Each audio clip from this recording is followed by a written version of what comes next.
how much house can you really afford in Long Island, right? We know the property taxes are pretty high there, home insurance, but with your income, $50,000 versus $100,000 versus $150,000 or $200,000, how much can you afford? And let's go through those scenarios here.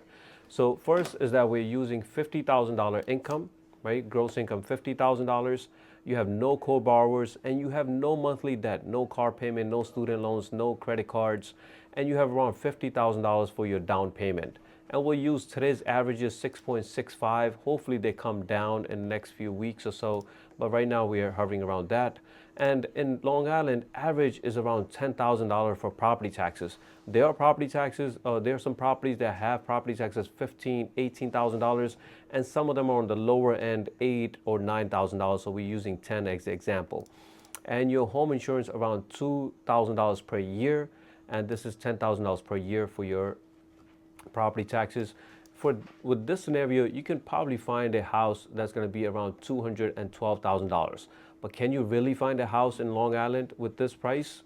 Probably not, right? So now let's say you're looking at $80,000, then you're jumping to $371,000, probably buy a condo or a co-op in this stage, right?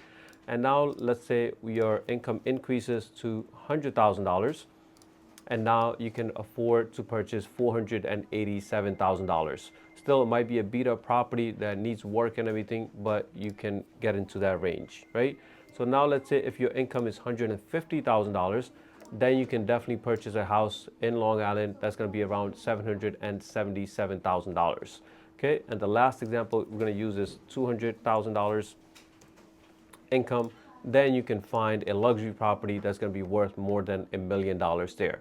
Okay, so let's go back. What we usually see is going to be that, hey, one person in the family makes around 100,000 and the co-borrower second person makes around 50,000. So they have $150,000 income, but not everybody have no debt, right? They usually have credit cards or car payments. So let's say the car payment is around $600 per month and they have credit cards, and we're just looking at the minimum payments on those credit cards, and let's say it's $200 per month, right, for this family. And maybe they do have more savings, and we can change that to $80,000 down payment.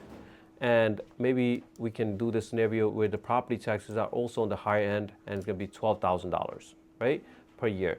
So now the same family that was making $150,000 with their debt and everything else, the affordability drops to $670,000.